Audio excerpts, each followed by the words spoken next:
Hello guys, it's Sapphire Yakame with a review of Sleepy Hollow, which will be pretty much season 2, episodes 3 to episode 18. So in episode 3, titled The Root of All Evil, Ichabod and Abby go to the asylum where Irving is being held, only to find out that his lawyer, Henry Parrish, has barred them from seeing him. Meanwhile, Jenny has gotten out of prison thanks to Abby, who bargained with the new sheriff so Jenny could spend the rest of her sentence doing community service. Much to Abby's surprise, Jenny is not happy to see Abby. In fact, she is rageful that Abby did not tell her about her mother being killed in an asylum.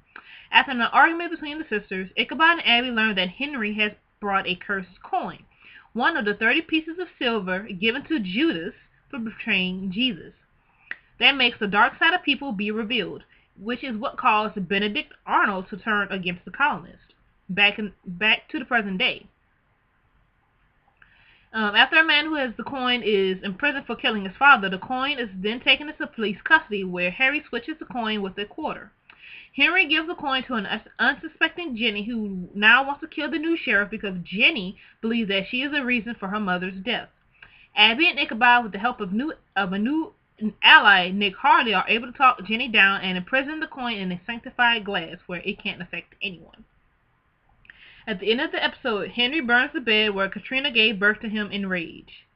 Seriously, I love Henry Parrish, but it's like, pretty much, it's like he just really needs an ass whooping from his parents. it's like a kid having a tantrum. He really needs his ass whooped. In episode 4, Go Where I Send Thee, when 10-year-old Sarah Lancaster is abducted by demonic Pied Piper. I don't think the Pied Piper needs to be demonic. I think that the idea that a grown-ass man who's playing a flute that only affects little children should be creepy ass enough. Seriously, what grown man is going do? Kids like, music. I'm like, pedophile. He's like, seriously saying, I'm a pedophile. Like, come on. Ichabod and Abby discover a bone flute in the woods while searching for the girl. When Ichabod plays the flute, it sends Abby into a trance. I'm not sure. Did they explain why that's like the trance? Believing this is how the Pied Piper abducted the girl, they decided to use a recording of the flute and venture back out into the woods where they came across Nick Harley and enlisted his help in locating the girl in exchange for the flute. Now at the Pied Piper's lair, Abby and Ichabod locate the girl and detain her while Nick deals with the Piper. They then plant some charges to slow her down while they escape. Nick, however, demands the flute, telling them that the job is done and that they should live up to their promise. She gives it to him but breaks it, telling him they can't give him that kind of power. Meanwhile, Irving meets with Henry to terminate his services and learns a horrifying truth. That when he signed the contract, he signed away his soul. With Sarah reunited with his parents, Ichabod and Abby are faced with a horrifying truth when the curse strikes Sarah's brothers, which forces her mother to take Sarah into the woods to use as bait against the Piper. When Abby talks her down, they, however, are interrupted when the Pied Piper attacks as Ichabod engages in a sword fight. Abby finishes off with the curse now broken. Nick sells a broken flute unknowingly to Henry, who then grinds it up into dust. In episode 5, titled The Weeping Lady, Katrina draws Abraham's suspicions when she reaches out to Ichabod with a letter carried by a bird. Really? She couldn't just do a magic thingy or something? I mean, you got powers. Really? Do you really have to write a letter? You have magic. Just saying, you got magic. Just saying. Meanwhile, Ichabod befriends a woman called Caroline and is distraught when she turns up dead in the river moments after he had last seen her. When Ichabod and Abby investigate her death, they learn of a creature called the Weeping Lady, a local legend of the spirit of a woman who had drowned. However, when the Weeping Lady attacks Abby in the library, almost drowning her, she is rescued by Ichabod and is able to grab a clue that Ichabod recognizes. He believes the creature to be a woman from his past called Mary Wells, who he had been promised to as a child.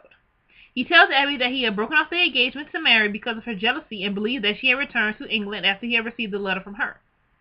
Abby believes that Mary is targeting people connected to him through jealousy and that she believes Katrina may be next. That night, Katrina is attacked by Mary and is able to escape with the help of her magic. Oh, now she can use the magic. And reunites with Ichabod and Abby. Together, Abby and Katrina are able to release Mary's soul. With Mary now freed, Katrina confesses to Ichabod that she knew the details behind Mary's accidental death, but he is angered by her deception. That's not Katrina got a lot of lies, bro. The same. Can't have a relationship that's not built on trust. Meanwhile, Moloch punishes Henry and tells him that he wants Katrina alive and that she's a Hellfire Shard, a chosen vessel. Episode 6, and the Abyss gazes back. Abby learns that Joe Coburn had returned to town from Afghanistan after being honorably discharged from the army. When she attempts to reach out to him, he doesn't want to know as he resents her and blames her for his father's death. Well, technically, it's not her fault. I mean, your dad did get beheaded by a headless horseman of death because the end times is near. Anyway. However, when Abby, along with Ichabod, are called out to a noise complaint, they are attacked by a creature and discover dead bodies everywhere, and that Joe is the only survivor. Meanwhile, Henry tells Irving that he will need to kill the man who crippled Macy to reclaim his soul, but he refuses. Ichabod and Abby learn that the creature responsible for the death is a Wendigo. Hello, episode charm. Anyway, a monster who feeds on human organs when it smells blood. Believing Joey to be the Wendigo, they manage to track him down into the woods, but when he transforms into the Wendigo, they capture him and feed him organs to return him to normal. They learn that Joe was cursed by Henry when he was sent a letter, and that he wants a powerful poison in exchange for the cure. Joe listens on as Abby reminisces about his father, but they are interrupted by Henry, who demands the poison. Joe hands it to him and is later tricked when Henry cuts his arm and he transforms again. Ichabod then recites a Shawnee incantation to Joe to return Joe to human form forever. Meanwhile, Irving makes a dangerous choice, and Henry unleashes a deadly spider on Katrina that enters her mouth. Episode 7, Deliverance. Katrina believes that she may have been poisoned by Henry when she contacts a mysterious illness. Abraham tells her that he knew nothing of it or of Moloch's plan for her. He really does love her, even though the way he goes about it, trying to confess his love for her, is kind of like the wrong way to do it, but he really does love this girl. Henry and his men are interrupted. Henry and his men interrupt both of them and attempt to take her away. Enraged by this, Abraham attacks them and buys Katrina time to escape. Meanwhile, Ichabod and Abby cast their vote and are then interrupted by an officer who informs them they had found a Jane Doe who is found to be Katrina and brought her to a hospital. Worried for her well-being, Ichabod and Abby take her away. Abby follows Henry's men who had arrived, and Ichabod and Katrina research her illness. They learn of the Hellfire Club. Katrina tells Ichabod of how she has spoken with Abraham, which disturbs him. Really? I mean, she's with the dude all freaking day. You know, some sort of connection is bound to happen, even though, which makes sense because they were technically supposed to marry each other any damn way, but she fell in love with you, and then we got this whole situation going on. They learn that Katrina is pregnant. To her horror, Ichabod suspects it was Abraham. That's Ichabod for her. It was Abraham! I knew it! No, Ichabod, it was not Abraham. But Katrina angrily denies and tells him it could be from no man. Oh, she's having a Virgin Mary moment. They, however, are forced to escape the archives when Henry's men arrive and are able to flee to a nearby church. While there, Katrina tells Ichabod and Abby that Henry can help her, and of her faith in him because Henry is her son. At the psych hospital, Ichabod learns from Henry that the baby inside Katrina is Moloch and angrily attempts to reach out to Henry's human side. Abby, meanwhile, reassures the distraught Katrina that it will find a way to help her. When they learn that Aurora Borealis can stop Moloch's birth, they recover a prism from the Hellfire Club, and Ichabod uses it to save Katrina and stop Moloch's birth. Episode 8, Heartless. Henry summons a succubus to gather life energy to raise Moloch. But when bodies start appearing around Sleepy Hollow, they learn that the creature is a succubus and that it's preying on the desires of his victims. Go figure. With Katrina's help, Ichabod and Abby are able to track the creature to the docks and are able to rescue Harley before he is killed, but the creature escapes. Katrina, meanwhile, continues to experience visions of a baby and of Henry. Ichabod believes this to be a side effect of her most recent experience, but she believes there's more to it. By refining her visions, Katrina is able to decide the matter and learns that Henry is using the succubus to gather life force to raise Moloch. When they investigate further, they learn that the creature is called the Incordata, a heartless creature that feels no desires of its own. Meanwhile, Katrina and Abby are able to locate and destroy the heart, which weakens the creature enough for Ichabod and Harley to kill it. With the Incordata now dead, I think I pronounced that right, Katrina and Abby reconcile the differences. Katrina tells Abby of her plan to kill Moloch by returning to Abraham, which Ichabod later accepts. Really? You didn't see where this was going, Ichabod? Come on now. Now at the manor, Henry reveals to Katrina that Morlock is now a baby. Well, at least she didn't have to go through birth no damn thing. I'm just saying. Episode 9, Mama. Abby and Jenny investigate a series of explained suicides at Tarrytown Psych, which brings up painful memories of their mother, Lori, for them both. While there, they reach out to Irving for insight into the victims, but are unable to form a connection between them. When they review the security footage, they are shocked to discover the spirit of their mother in the room with each of the suicide patients prior to their death. That night, Abby and Jenny, along with Harley, return to Tarrytown and are forced to intervene to prevent a patient from committing suicide. However, Abby is transported to another part of the hospital by her mother, and Jenny, while searching for her, is left a message on the door which reads TPRJLMIL. They learn that the message was a code for a video session, and together they watch their mother speak of her torment and of a nurse they had previously encountered called Lambert. Believing Lambert to be behind the deaths, they return to Tarrytown and rescue Irving before he could commit suicide. They then learn of a journal with a hex that can banish Lambert, but Abby is captured. With the journal now recovered, Jenny recites the hex that banishes Lambert. Abby and Jenny then summon their mother and learn that she has watched over them and with a weapon that can stop Morlock. They say goodbye and watch as her spirit passes on. Irving rejoins the group after escaping Tarrytown Psych. 10. Magnus Opus. Researching Washington's Bible for any more clues, Abby and Ichabod discover a hidden passage that connects to Hebrew lore. It tells of the sword of Methuselah, which is the best chance they have of killing Morlock. Realizing the connection between the first cartoon, Jorah Die, and Sleepy Hollow rivers, they attempt to track down the weapon. However, Henry had been spying on them and sends Abraham to collect the weapon to ensure the Apocalypse's arrival is not prevented. Though Abraham gains the upper hand in their fight, Sunrise forces them to retreat. Ichabod and Abby discover a hidden underground lair which is filled with statues. Abby recognizes one of the women from her visions, while Ichabod comes to the horrible conclusion that a Gorgon resides there. They escape to the surface, deciding to use Abraham's headless head to their advantage. Without eyes, he cannot be turned to stone by meeting Gorgon's gaze. The plan is successful, but Henry blows a magic horn to sound the beginning of the end. Calling Abraham back, Ichabod and Abby discover the sword was hidden in oil, which they ignite to free the blade. Elsewhere, Henry and Abraham attend the arrival of Morlock. 11. The Akita. Ichabod and Abby travel to Frederick's Manor in an effort to face Morlock and stop the apocalypse, but are faced with Abraham, who is about to perform a binding ritual on Katrina. Ichabod engages him in a battle with the sword and is able to overpower him, but hesitates in killing him when he learns that the sword of Methuselah consumes the soul of the wielder when it is used to kill. Believing that Irving may be the only person capable of wielding the blade, as Henry owns his soul, with Jenny's help they are able to track him down and enlist his help.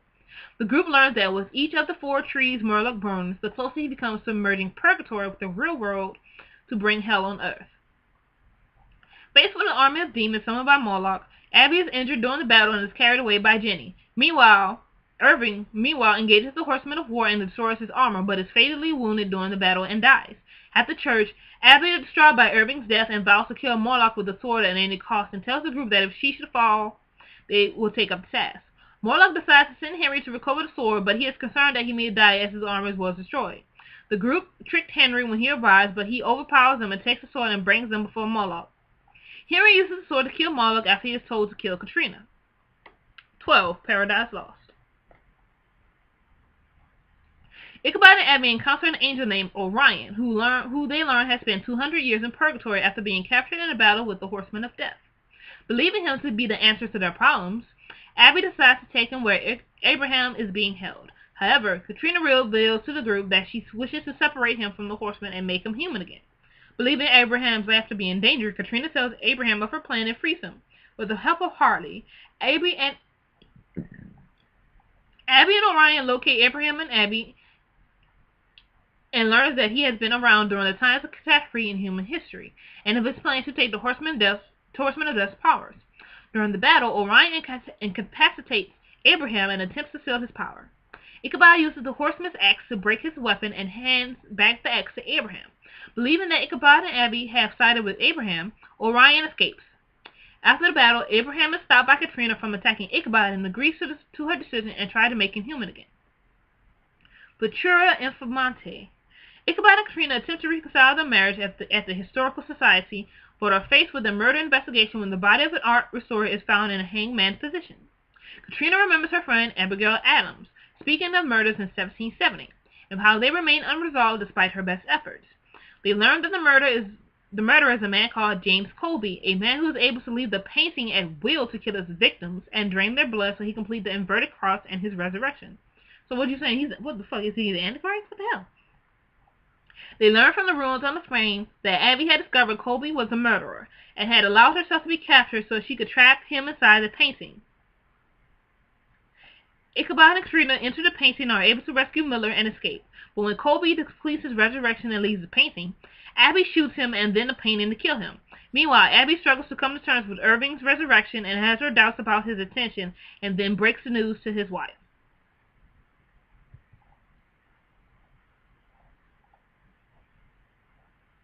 Episode 14, Kali Yuga. Nick Harley gets help from Ichabod, Abby, and Jenny as he confronts his past in the form of California Camellia Pines, a ruthless treasure hunter who raised Harley as a child. Harley has cut ties with her after seeing her kill a man, leaving her alone. Unfortunately, a Hindu cult captured her and used a ritual to turn her into a Batala, a monster from Hindu lore. Camilla convinces Harley to help her commit one last heist and retrieve a statue of Kali from Henry Knox's former home. The statue supposedly having the power to restore a Batala's humanity. However, it turns out to be a trick instead of a cure. The statue can be used to recreate more Batala.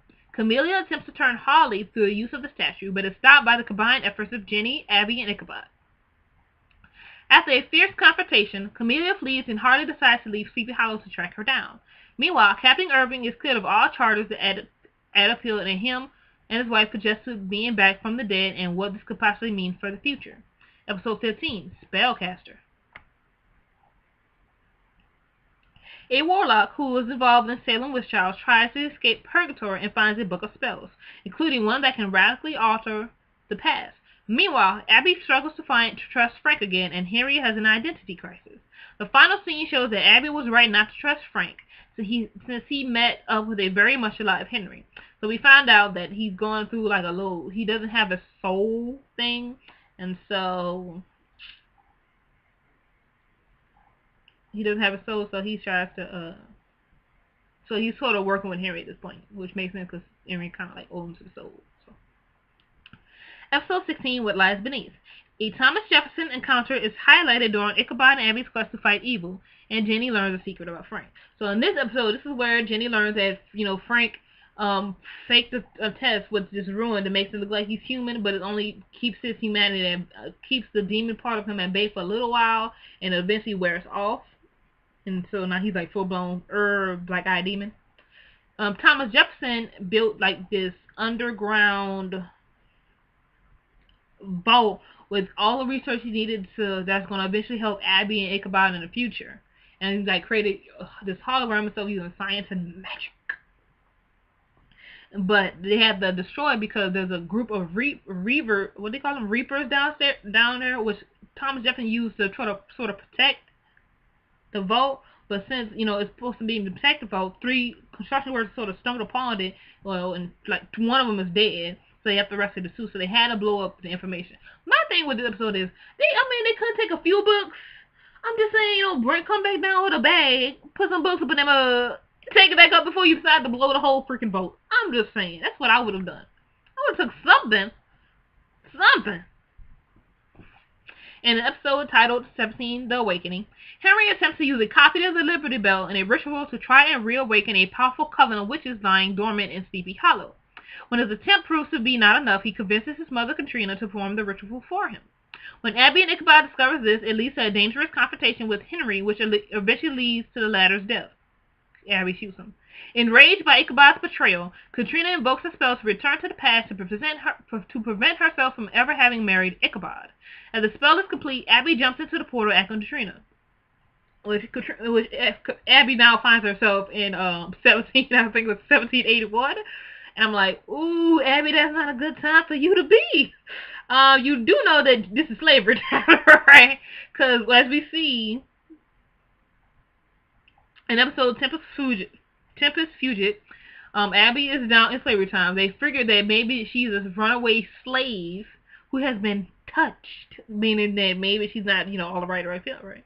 So they put her into jail, and she actually speaks to Ichabod Crane. Now, Ichabod, you know, at this point in time, he's supposed to be on the battlefield where he's supposed to be in confrontation with the horseman, which he kills the horseman, and the horseman kills him, but then Katrina's supposed to save him, and he's buried, and then, you know, he wakes up years later, he meets Abby, you know, all you got all season 1, right? But since um Abby calls for him, that doesn't happen. So now she has to try to convince Ichabod about everything she's telling him is true.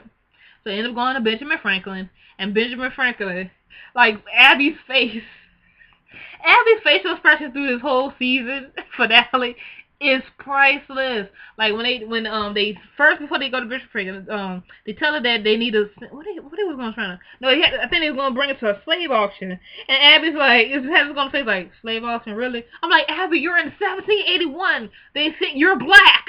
You're technically you're a slave at this point. Even if you was a free person, they still wouldn't trust you. If you have seen someone see a slave, they took free black people, and sold them back into slavery. It happened, okay. So so the fact that Abby had this look on her face like, really, you gonna try to sell me? You're black. It is 1781. It is time of slavery. Abraham, I do not believe he is president yet, and I do not believe we have reached the Civil War. We're in the American Revolution right now, okay? We got a little bit more go before we reach the Civil War. And so she convinces Ichabod to take her to Benjamin Franklin. She tells Benjamin Franklin everything. And he's like, Ichabod, don't you see? She is the American dream. And everybody's like, yeah, hell yeah, the American dream. We were what this country fight for, referring to the fact that, okay, the American Revolution is supposed to be, you know, freedom for all people, even though at the time frame black people were still slaves. So then of course you got the Civil War. I'm not even going to get the history lesson, but you know what I mean. You know what they're trying to say with, you know, with Abby, because one, she's black and she's a woman. As we know, during these times, black people were slaves and women didn't have that many rights. So for when Benjamin sees Abby, she is the American. She's technically the American dream that they have been fighting for: equal rights and freedom for everybody. Woo! It was like, yeah. And so the headless horseman comes thanks to Katrina, who's not all evil, which actually to me actually makes her character more interesting. I was like, why couldn't she be evil sooner? Because her whole, oh, I'm a witch. Oh, but I can't do shit. Oh, I'm knocked out. And sort of be the damn stress was kind of boring, like, for the first half of the season. Like, ugh. But now she's interesting. She's evil. I love it. You know, technically it's all her fault, but she's putting her blame on Ichabod. Headless horseman come, chops off Benjamin Franklin. I'm like, well, there goes one of the finding powders. Guess he's not going to be on a $100 bill now. And so of course they leave, and Ichabod is still not convinced that Abby is who she says he is. So because she tells him that the witch is Katrina, he's like, I don't believe you, and stuff like that. And she says, she puts her back in prison, says, and Abby tells her that, you know, that one, she is pregnant, and two, if you don't believe me, go look at my cell phone. But you gotta remember, it's like 781. They don't know what a cell phone is. It's the little black box. They see we have a selfie on there. There's a picture of us, right? So he goes to Katrina first and realized that she has some stuff out which is used for when women are pregnant. So he asked her, are you pregnant? She's like, no, because she's also a midwife. So his fun neighbors on. He's like, like, you know, it's not sufficient. She's trying to kill him, but then he gets interrupted. And he is then discharged because they're like, you took the slave, so take it to the auction, but she didn't take it to the auction, you took it to Benjamin Franklin, and now Benjamin Franklin was beheaded, and blah blah blah, war, and he's like, So he eventually goes to go look at Abby's, you know, personal effects. Finds things, so you know it's like a cell phone or it's a touchscreen. So it says, you know how it just says, you know, slide to unlock. So he literally takes the phone, slides it across the table. I was like, I thought watching Ichabod deal with modern technology is just hilarious to me. Slide to unlock. Then he was like, oh. So he goes through the pictures and everything. Oh yeah, she tells him his password. Her password was his birthday. I'm like, oh, is his password her birthday? That's all I want to know. Is Ichabod's cell phone password Abby's birthday? Like, seriously, I'm just saying. So you know he types in his password. And he said the picture, and he's watching himself. It's supposed to be a selfie that he has taken, but it's actually a video. It's like, selfie. The narcissist, you know how I think about everything that we do in this time frame. People are narcissistic enough and stuff like that. So he's like watching himself, like, what the? She's telling the truth. So they didn't take her to her ancestor at the house, and her just Grace Abigail Mills, and they hug, and it's like, oh my God, you know, everything is like a beautiful moment. So then they have to have the spell Ansem starts casting a spell to send Abby back in time, while Ichabod, goes off to fight the Horsemen. So as Ichabod's about to get beheaded, time stops, and Katrina's like, no, no. I'm like, bitch, you're a witch. You can't stop her. Apparently not. You're not that powerful. So Abby is then brought back to the time where moments before Katrina casts a spell. They stop her, and Ichabod ends up having to kill his wife. He's obviously distraught over this because he just lost his son a few minutes ago, and now he lost his wife. So then Katrina dies, and she disappears into like dust and stuff. So so now Ichabod and not Ichabod. So now Katrina and Henry is reunited in heaven or hell, where the hell they are, together, mother and son again, mother and daughter, mother and son again. Ichabod, just lost his wife and his son, and Abby's like, father, but like, I'm sorry. And, so they talk about, we got more battles to, there's more, evil to come. Irving's soul is free. He is no longer under any evil control, so that's all good. So that's all for season 2 of Sleepy Hollow. It was a good season. I kind of liked it because one, Katrina finally died. it's like you gotta go like, yes, Katrina died.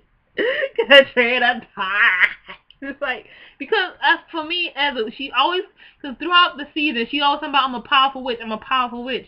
But you ain't didn't see the broad do anything hey freaking powerful. You're like, I think you're lying to yourself at this point about you being a powerful witch. I think you're lying to us, Katrina, and I don't like being lied to. Alright? And then she finally does become powerful, and she's evil. I'm like, why can we have her be evil from the beginning? You know what would be cool? If she was evil, screwed Abraham, and had a son. It could have been an evil freaking trifecta. That would have been awesome. Anyway, hopefully Sleepy Hollow gets renewed for a 3rd season, because I love Ichabod and Abby. Like, I love their chemistry. Tom and Nicole, their chemistry is just freaking awesome. Now, also, I'm curious of who's going to be the new evil if they do renew it for season 3. Who's going to be like the new evil? Because more like I said, and so is Henry and Katrina. So it's like, but Abraham still left, and obviously of course, since we're talking about the apocalypse, obviously I don't think Henry's going to be dead because he is the horseman of war, unless he gets replaced by somebody else. So we got the horseman of death. We need a horseman of war. There's pestilence. And there's Strife. Yeah, I think there's 2, yeah. Pestilence, Strife. There's 2 other horsemen that also need to be introduced, so that's good to see. And of course, Orion, he left, but I'm pretty sure we haven't seen the last of that little angel. And I'm curious, since, this is supposed to be, the apocalypse, are we going to see Satan anytime soon? I mean, he is sort of like the big cheese in terms of the book of Revelation, Satan. And hopefully we'll see the Antichrist, the Whore of Babylon. Who's in the book of Revelation? I think that's the big names. The Whore of Babylon, the Antichrist, Satan, the Beast. Hopefully we see some more of these awesome evilness from the book of Revelation. So, comment, rate, subscribe. Tell me what you loved about season 2 of Sleepy Hollow. What you didn't like about it. Do you think there might be a season 3? Hopefully there will be a season 3. And comment, rate, subscribe, and I'm going to see you guys next time.